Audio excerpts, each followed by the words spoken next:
Hello friend, কেমন আছো তোমরা সবাই? আশা করি সবাই ভালো আছো। আর হ্যাঁ, আমিও খুব খুব খুব ভালো আছি।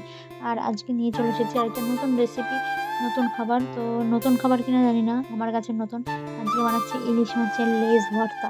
তো সেই জন্যই এই দেখো এখানে ইলিশ মাছের খোসাটা ছাড়িয়ে দিচ্ছি আর ক্যামেরা করে দিচ্ছে আমার মা ধরে রেখেছে ক্যামেরাটা, আর আমি এদিকে ইলিশ মাছের কাঁটাগুলো ছাড়াচ্ছি। এই দেখো ছাড়ানো হয়ে গেছে। তো এখন এর মধ্যে দিয়ে দেবো পেঁয়াজ কুচি আর একটু শুকনো লঙ্কা দিয়ে, ধনেপাতা কুচিও তো দেবো কিন্তু একসাথে কেটে রেখেছে বলে ধনেপাতাগুলো কিছু চলে এসছে। আর এখানে শুকনো লঙ্কা দিয়ে পেঁয়াজ দিয়ে ভালো করে মাখিয়ে নিলাম, জম্পেস করে মাখিয়ে তার মধ্যে দুটো কাঁচা লঙ্কা দিয়ে দিলাম। কাঁচা লঙ্কা দিয়ে মাখিয়ে এখন এই দিয়ে দেখো এখন ধনেপাতা দিয়ে ভালো করে মাখিয়ে নেবো। এই পেঁয়াজ দিয়ে, কাঁচা লঙ্কা দিয়ে, শুকনো লঙ্কা দিয়ে, ধনেপাতা দিয়ে ভালো করে একটু মাখিয়ে নিয়েছি। এর মধ্যে এবার মাছটাকে মাখবো, কিন্তু লবণটা একটু কম করে দেবে, কেননা ভাজা মাছের মধ্যে তো লবণ থাকে। আমি লবণটা একটু দেওয়া পরিমাণ মতো দিতে গিয়ে একটু বেশি বেশি লাগছিলো। আর এখানে মাছের তেল দিয়ে মাখবে, অন্য কোনো তেল অ্যাড করবে না, শুধু ইলিশ মাছের যে তেলটা, ভাজা যে তেলটা, তো সেইটা দিয়ে মাখবে।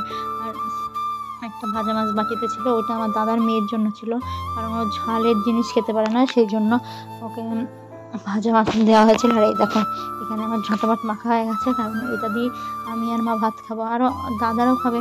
তো আমি আর মা আগে খাবো, ওদের দেরি আছে ভাত খাওয়া। আর এই দেখো ইলিশ মাছের তেল মা ভাতের মধ্যে না দিয়ে থালায় দিয়ে দিয়েছে। তো সেইটা দিয়ে এখন ভালো করে জম্পেস করে মাখিয়ে নিয়ে খাওয়া দাওয়া চলবে। তো এই দেখো ভালো করে মাখিয়ে নিয়েছি, আর একটুখানি ইলিশ মাছের ভর্তাও নিয়ে নিয়েছি, পেঁয়াজগুলো। তো এই দেখো এখন এই যে খাওয়া দাওয়া চলবে। আর এইদিকে মা টেস্ট করে বলবে। আমি মাকে বলছিলাম যে পাতে লবণ নিও না, কারণ একটু লবণটা বেশি হয়েছে, কিন্তু মা লবণ ছাড়া ভাত খেতে পারে না। তো মা এই যে ভাত মাখাচ্ছে, মাছের তেল নেয়নি, কারণ মা মাছের তেলটা খায় না। এই দেখো এখানে একটু কি একটা মুখে নিল, কি জানি না। তো এখন এই যে মা খাচ্ছে, তো এখন মা খেয়ে বলবো।